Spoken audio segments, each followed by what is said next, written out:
Well, a new cast, a shortened season, and a new format, but the question is, can Big Brother Over the Top make up for the lack of gameplay in Big Brother 18?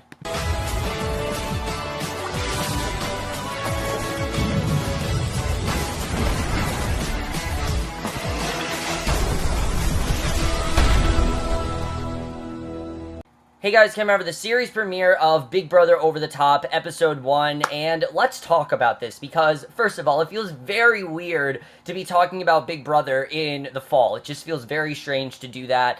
But I was very much on board Big Brother Over the Top, and that's mainly because, as you guys know, I was not really a fan of Big Brother 18, and I'm sure many of you will agree with me. Wasn't a bad season, just a very off season, very boring season, and just not a very memorable season. In fact, honestly, I've forgotten about most of this season. I was really ready to see Big Brother Over the Top, and I was really hoping that this would, get rid of all of that bad energy I had with Big Brother 18, and really make me realize why I love Big Brother, because bad seasons, I'm wondering, why do I still watch this show? On a good season, I really do like this show, and I was really hoping Big Brother Over the Top would make up for that, and I have to say that while this was way different, I'm really like what I'm seeing in this so far. I really enjoyed this first episode.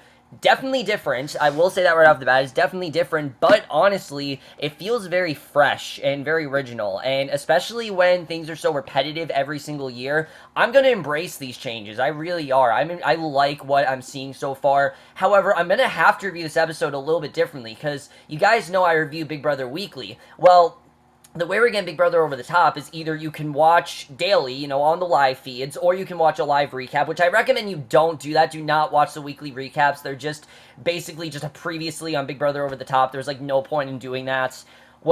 So don't watch the weekly recaps, or what I did, you can wait till Wednesday when they put the full episode up of basically the entire week, and basically do what I do already, but as one episode, and this episode was an hour and 17 minutes long, so it's not the easiest way to review the first episode, because as you guys know, I usually talk about the cast first, and I'm still gonna do that, but I'm going to have to do it a little bit differently. With talking about the cast, I'm going to talk about what they did in this first episode that I like. I'm going to talk about what I think of them. And I'll talk about a lot of the changes that went on throughout the episode that I'm definitely going to get into. But let's just start with talking about the cast, because that really is the biggest thing that I was most looking forward to.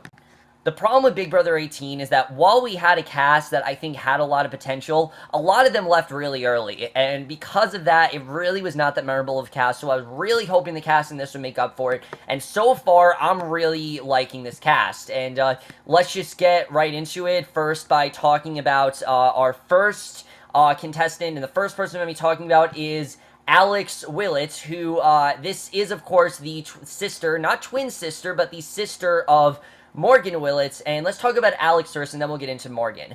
Alex, I really do like this girl overall. She's very fun, she's very peppy, and I like that she really embraces how weird she is. I mean, this is someone who clearly does want to play a good game, definitely, especially at the end of the episode when they went to the eviction. She casted her vote for Danielle over Cornbread. We'll get into the nominations, but I thought overall she did a really good job. I really liked what I saw of her in this episode, and I think she honestly could go really far. And then Morgan, her sister, Morgan's kind of plain to me. I will definitely say that. I think Alex is the more likable one. I like Morgan, but I like Alex a lot more. She just gives off a lot of the more fun vibe to me.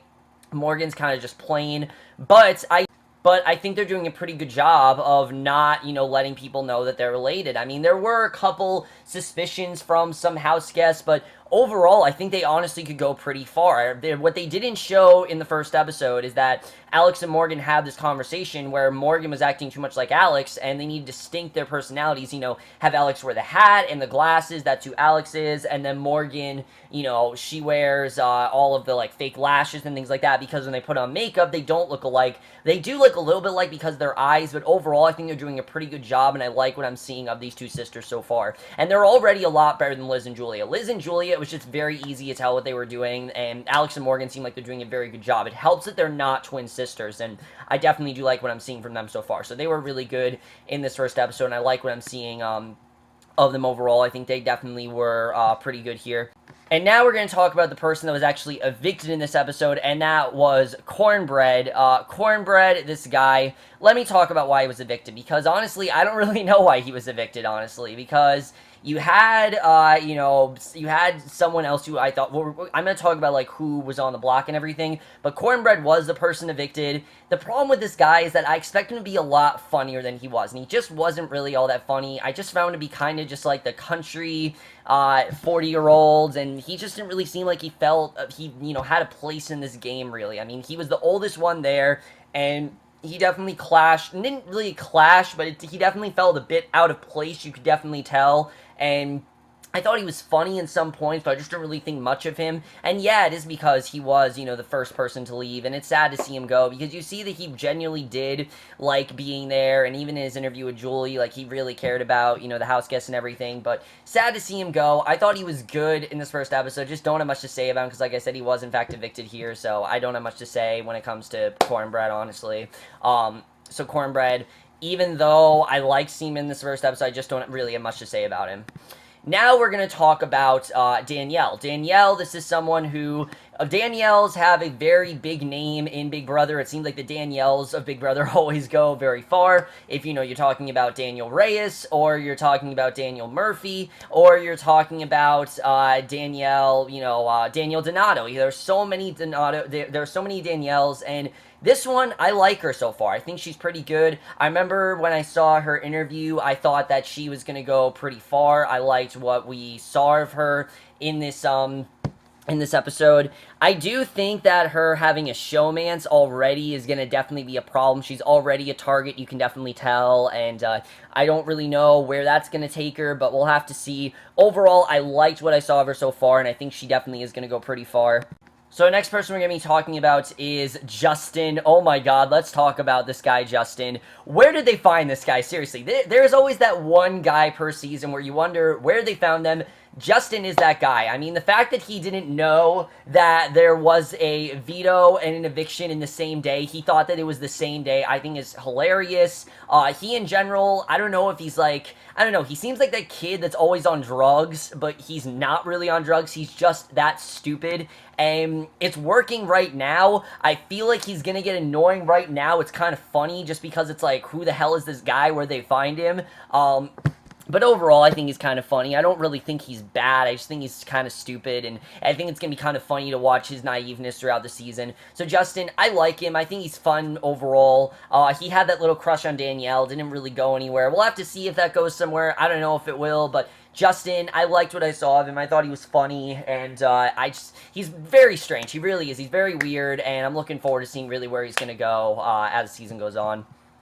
So now we go back to back with the two people I really did not like in this first episode. The first one we have is Kryssie.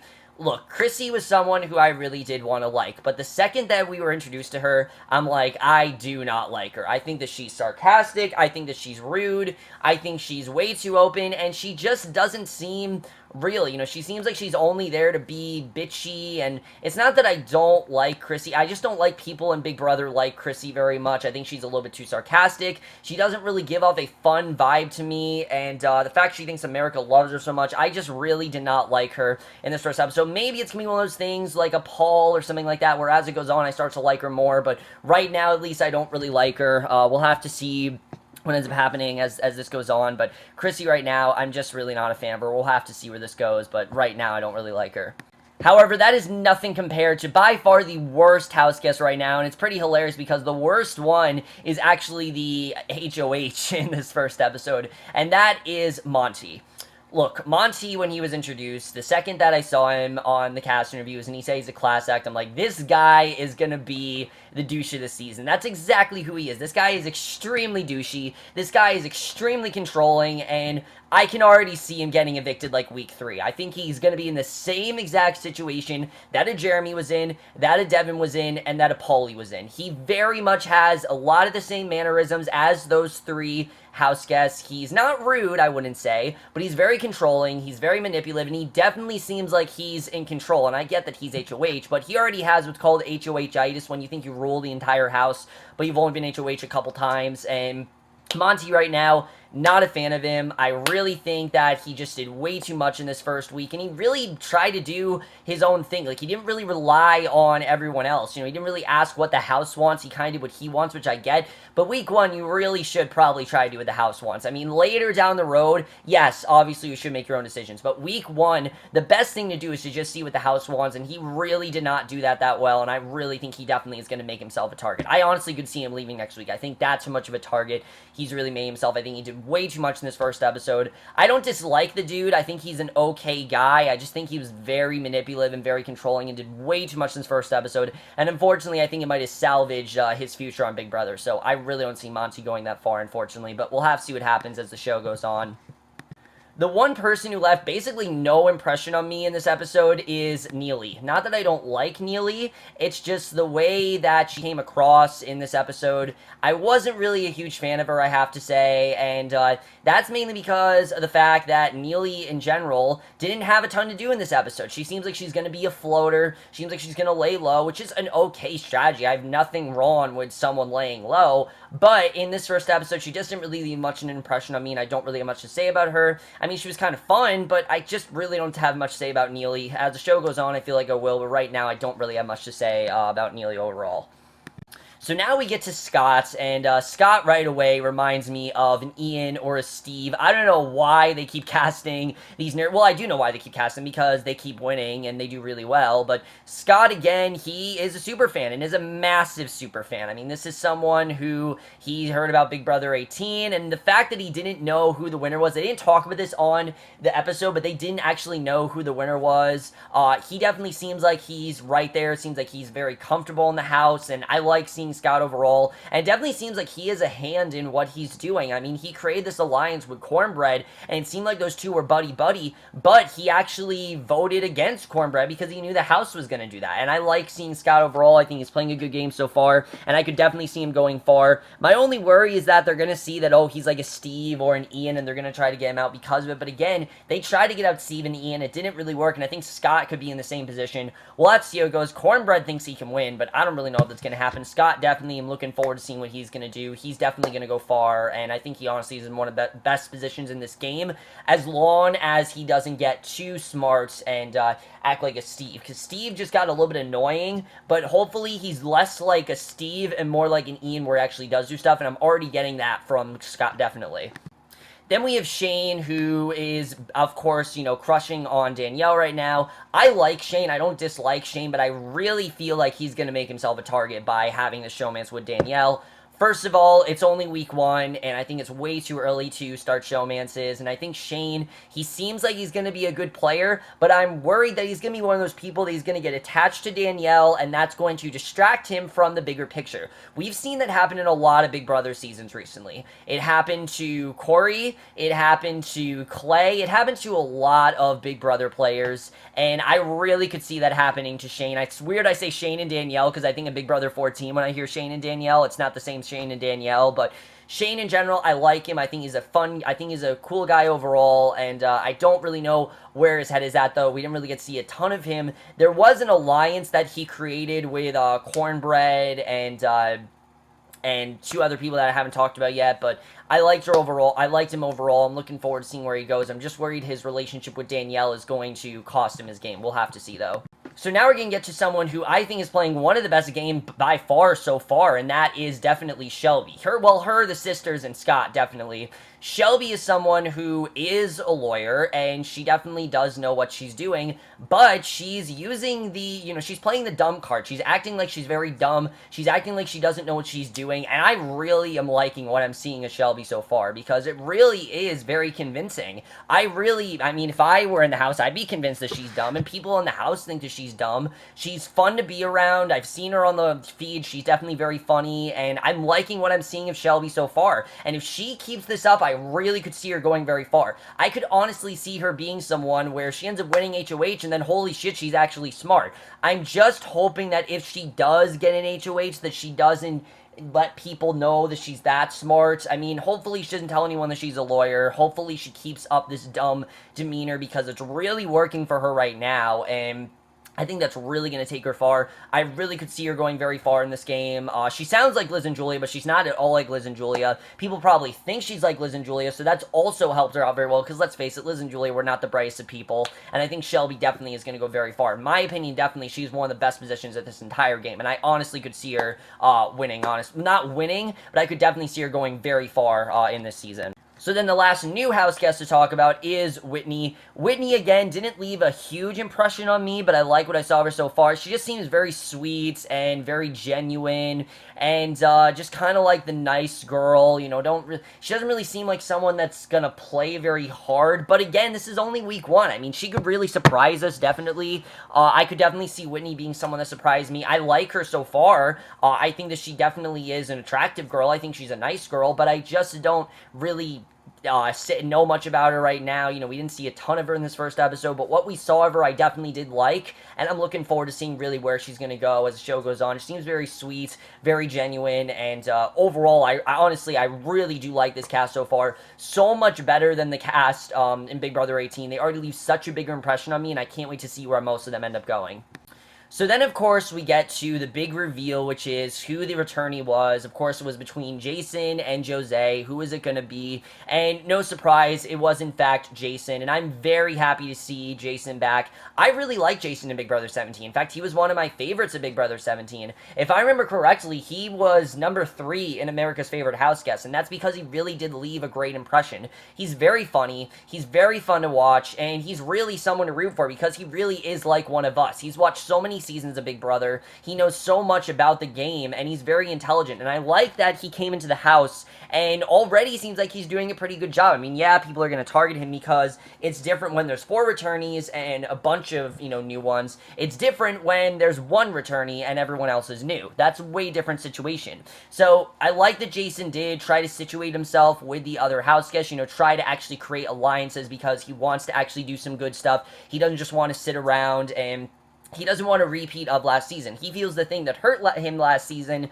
is the fact that he hung around all of the people that didn't really do much, like a Meg or a James or, you know, a Becky or someone like that. Those people were fine, or a Jackie. You know, they did stuff when they needed to, but they didn't really do a ton of stuff, and Jason actually does want to do stuff. So I'm looking forward to really seeing where he goes. It's great to see him back, and I think he really fits in very well with the cast. And I honestly think if he keeps up what he's doing, he could go very far. I don't want to see him go. I think the idea is for him to stay, and I really do want to see him, you know, go on in this game, definitely, because I think he's definitely going to go pretty far if he continues what he's doing. So that's roughly what I think of all of the cast. Now let's talk about all the stuff you guys want me to talk about, such as the new changes, the ways things were done in this first episode. First of all, the format of this episode is unlike any other Big Brother episode we've seen before. It's very much like a Big Brother Canada. Now, I don't watch Big Brother Canada. I don't. But I heard that Big Brother Canada is very much like this, you know, in the way that it's styled in this first episode. First of all, each of the house guests coming in one by one, I thought was honestly a really cool idea, and honestly automatically makes themselves a target. I mean, they know more about the house just from being in there for a few minutes, and it was weird on the live feeds to watch them come in one by one and not, you know, just have them come on one by one and have everybody talking. It felt very weird to do that, but again, it was really cool the way they did that overall. I do think it was way too rushed on this first episode, though, with that. It was like, Scott, alright, Morgan, alright, Shane, alright, Neely, alright. It just felt very, very rushed, and I felt like they could have taken a little bit more time with it, because there were a lot of things that they didn't really get down to. The fact, like I said, that they didn't know who won Big Brother 18, I thought that was pretty interesting. Some of the stuff that Scott was doing was interesting. If you guys want to see that, you can always go online. You know, there's definitely the feeds there. But I did think it was interesting the way they did that. And then when Jason came in, I at least thought they were going to do an introduction, because they usually do his introductions of, like, catching up where they were or what the house guests are doing. And they did do that on the live feeds, but they didn't put it in the episode. It felt very strange the way that was done. And that's really my only thing with this episode, is I thought it was very choppily edited. I will definitely say that. The editing in this episode was not that great, but that's just a complaint about the editing. I don't really have a complaint about anything else except the editing, really. The editing was very choppily edited, so it was kind of hard to tell everything that was going on. But once everyone got in the house, and then once everything started up, then I really started to get into it, because then Julie comes on, and there's some really big changes to the game that I honestly think some I like and some I don't. The biggest change is that we, America, have a lot more power this season. First of all, we actually get to choose some of the changes that we have is that we are going to vote on finale night. We're actually going to determine the winner, which, okay, I kind of like that idea. The jury, sometimes it's not really fun to watch, so okay, I'm okay with them doing that. But we also are going to choose a third nominee. When the nomination ceremony happens, there's going to be a third nominee, and we get to choose who that third nominee is going to be. We also are going to apparently cast one vote every eviction, so we get to do that.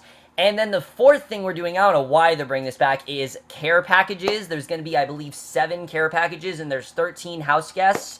So basically half the cast get a care package, which is pretty crazy. So I think it's a good idea because it makes everyone else a target, and definitely it's less of a hassle. You know, if who wants to get a care package, 7's a much bigger number than 4, and that makes a lot more people a target. And I think especially with this cast, you can already tell that's probably going to be a big part of this. So I'm looking forward to seeing the way that's going to be. I think the care package is going to be a lot better this season because you have a lot more likable house guests, and I'm looking forward to seeing the way that turns out. So those are the things that we are in control over. Now let's get to the competitions, because the competitions are way different this season. First of all, we get to the nomination, the first HOH competition, way different than anything Big Brother's done before, but a kind of a cool idea. There was this bottle, basically, and it said, drink me, and if you drink this bottle, you are now infected. If you are infected, you have to wear this crab shirt, and if you wear this crab shirt, you have to choose the next person to be infected, and it's kind of a cool idea, but I feel like this would be a more interesting idea if this was like while the game was already going on rather than week 1 when they don't really know anyone, because it's more interesting to watch when they know who these people are and they know who their target is, and less interesting to watch when they don't really know who these people are. Still fun, I thought it was interesting to see, but just a little bit, I don't think it was as interesting as it could be, just because, again, it was only week 1, but essentially, it gets down to Monte. He ends up winning HOH, and like I said, I really think Monte definitely had HOH-itis. He tried to control way too many things in this first half, but basically, Monte does end up winning HOH, and immediately, Jason is worried because he thinks he's going to be this target. He thinks that, oh my god, I'm a returnee, and I'm definitely in danger, so I think that definitely, he obviously is a returnee, so he thinks he's definitely in danger, and he thinks that he definitely is going to be nominated. And he knows that no matter what he does, he's going to be nominated, and he's very worried he's going to be. He tries to start something with Monte, and it doesn't seem like Monte really listens to Jason that much, and that's really my biggest problem with Monte, is that it didn't really seem like he listened to that many people. It was what Monte wanted, and it didn't really seem like he really listened to everyone. When you're in HOH in the first few weeks, one of the easiest things to do is just listen to people, listen to what they want, listen to their demands. If they want a final 2 or whatever, even if it's not going to happen, just do it. Any deal that someone gives you, just do it. Seriously, just do it, because it'll keep you out of the doghouse. It'll give you one more ally to latch onto, and I really think Monte did not really utilize that very well. He didn't really separate himself, but he definitely did make himself a target. I mean, everyone in this house said they don't like talking to Monte, they don't like what he says, and they feel like he was way too controlling, and I definitely would agree with that. Monte was way too controlling. He could have done things a lot better, and he really did not do that very well here. So then we get to the safety ceremony. This was very strange, let me just say. I know on Rob Has a Podcast, they compared this to waiting for a table at Applebee's, and that's exactly what this is. It's basically like you're waiting at Panera, and you have that buzzer, and then the buzzer happens. That's like the best way to compare it. Basically, it's so arbitrary the way this is done. Monte picks one selection for, who he wants to be safe, and it happens every 5 seconds. And I don't know why it happened every 5 seconds. It should happen all at once. I think it'd be a lot more suspense if it happened all at once, and I'm hoping that once there's less house guests, it will happen all at once. I'm thinking it didn't happen all at once because there was 13 house guests, and then when there's not going to be 13 house guests, it won't be all at once, but it will be all at once, but we'll have to see. But ultimately, it ends up being it's Jason and I believe Danielle. They end up being the 2 people nominated for eviction, and It was kind of weird to not hear Julie say, it was kind of weird not to see the memory wall, but I've never really been a fan of the memory wall, as you guys know, so this was definitely a good change. I think the memory wall just is way too abrupt, and I think this definitely was a little more interesting to see the way it was done, because that there's definitely that suspense of, waiting and things like that, but there's not as much suspense because it was just kind of delayed. But again, at the same time, I thought it was okay the way it was done. I didn't have a huge problem with that, but we'll have to see where that's going to go. Either way, Jason and Danielle, we then get to the POV ceremony, and not the POV, but the power of veto. And the veto was, again, kind of strange. It was like making the word veto, I believe it was, or something like that. But ultimately, Jason ends up winning the veto. Very happy to see that he won it, because obviously I wanted to see Jason go very far in this game. And Jason does, of course, take himself off the block. And then I believe Cornbread, he ends up being the third nominee, and the replacement nominee ends up being Kryssie, and it's mainly because Monte does not give a good vibe from her. He doesn't really like her that much. I don't really like Kryssie either, so I get that, but at the same time, I think Monte definitely could have handled himself better with that. Kryssie immediately feels that she's a target. She feels that she's going home, and she actually starts to get a little bit emotional in this episode, and I get that she was emotional because she was away, from her, she was away from her boyfriend and everything. I understand that, but I don't really know. I just didn't really like Kryssie that much. Danielle, on the other hand, I did kind of sympathize with. She's missing her son. She's playing for her son, and she's obviously very sad that her son isn't there. So I thought that was definitely sad to see. But ultimately, it ends up getting down to, Kryssie, Danielle, and Kryssie, Danielle, and Cornbread, and Cornbread ends up leaving by a landslide. And again, here's my problem with the episode, is that they didn't really tell us what the main reason was why they got out Cornbread. Cornbread tried to start an alliance with, I believe it was Scott, it was Shane, and it was Jason. I believe those were actually, no, I think it was something like that. I don't remember exactly who it was. I believe it was those three people, and he wanted to call it the Four Horsemen. The guys weren't really into it, but it seemed like they were gonna, and Monte, it was Monte, actually, and Monte told him to, pump the brakes a little bit, and I think they should have just gone ahead with that alliance, and definitely Cornbread could have been in a much better position, but Cornbread ends up getting evicted, and then the episode just ends. It was very strange the way it was done. I don't know why they did it that way, but I did like that Alex did in fact vote for Danielle, just to create some paranoia, because that immediately gets me excited for the next week. I mean, everyone's going to wonder, who was that sole vote? Who didn't vote for Cornbread? Who voted for Danielle? Who was it that did it? And I think it's very interesting the way that was done. I would have voted for Cornbread, I'll tell you that right now. I definitely would have done. Actually, I probably would have voted for Kryssie. I really did not like her that much. Cornbread was okay. I just didn't really have much of an opinion on him. But Cornbread ends up leaving. His exit interview with Julie was kind of sad. I was surprised that there wasn't more at the end that just kind of ended with her saying, look forward to more Big Brother Over the Top, but that is how this first episode ends overall. Let me talk about what I think about this, show so far, and where I think it's really going to go. So overall, I thought this was a pretty good introduction, to be honest with you guys. As weird as some of the format changes were, because it does feel different, again, I'm welcoming these changes. I like that they are trying to change things up, because it's better to change something up than, do the same thing over and over again. After a while, it gets very, very old, and it is kind of old to hear the same things over and over again. Have these endurance competitions, have these competitions that go over, and by doing it this way, it's a lot better, honestly. It's a lot better I think it's a lot easier to watch a week of Big Brother than watch 3 episodes of Big Brother, because this basically is 3 episodes put in one, and I'm completely fine with that. I like the way this is done. It was also uncensored, so there was a lot of shit and fucks in the episode, which was definitely weird to hear, but I like that it's uncensored. I don't like censored stuff. You guys know that. I prefer to be uncensored, and I like that it's uncensored. I think that's kind of cool. And then in general, I just like some of the format changes. I think it's kind of cool the way that was done. I think overall, some of the format changes, while weird, worked pretty well.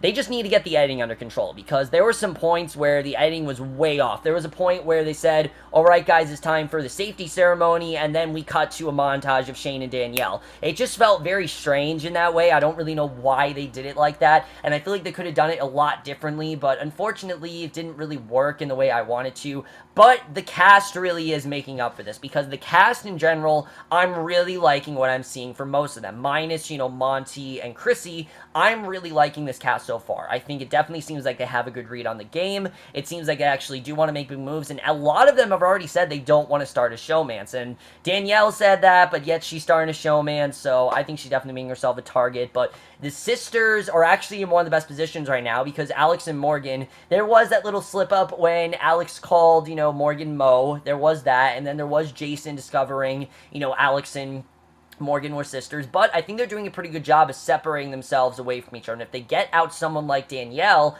next week, because I do believe that Alex is HOH. I'm going to say that right now. I think she is HOH. I'm not going to talk about what's going on, but if she gets out someone like Danielle, then they'll be able to separate themselves. Because right now, Alex and Morgan are in that alliance. I don't know if they stuck to it, but we know they are in that alliance with Danielle and Whitney, and we don't know if that's going to continue. We'll have to see where that's going to go. But I think that they're in a good position right now, so we're hoping they go far. And then Shelby as well. I like seeing Shelby play off this dumb demeanor. People think she's not very smart. If you remember, there was that scene where they talked about how, we can't trust, we can't really listen to Shelby. She's not really the smartest person, when really she is smart, and she's just making them think she's dumb. I think it's very interesting overall, and I'm looking forward to seeing if she goes far, and hopefully people don't catch on to that, but we'll have to see where that goes. Jason, I think, is in a very good spot right now. He definitely has saved himself, and I think if he keeps being able to save himself, he could go very far in this game. I want to see Jason go far, obviously. I really liked Jason last year, so I definitely do want to see him go far. And then Scott as well, him deciding to not stick with Cornbread, I thought was very smart overall. He stuck with the house. That's one of the best things you can do in this in this first week, is stick with the house, and he did that very well. And again, looking forward to seeing where he goes. Overall, guys, I'm really liking Big Brother Over the Top so far. I think this was a very good first episode. I think it's only going to be 10 episodes, which is completely fine. I'd much rather have 10 episodes than like 30 episodes, and I want to die because I'm watching it 3 times a week, and there's nothing going on. This is a lot easier to watch, so I'm definitely looking forward to watching this overall. Let me know what you guys thought of this first episode. Love to hear your thoughts on it. I know I didn't have a ton to say, but like I said, this episode was very long. There was a lot going on, and I tried to be as, I tried to be as organized as possible, but because the way the format was, I was a little bit disorganized. Sorry about that. But we'll see. But that's for this video. Hope you guys enjoyed it. We'll see you guys in my next, which will be for the series premiere of the new HBO show Divorce, and we'll see you guys for that. Okay, bye.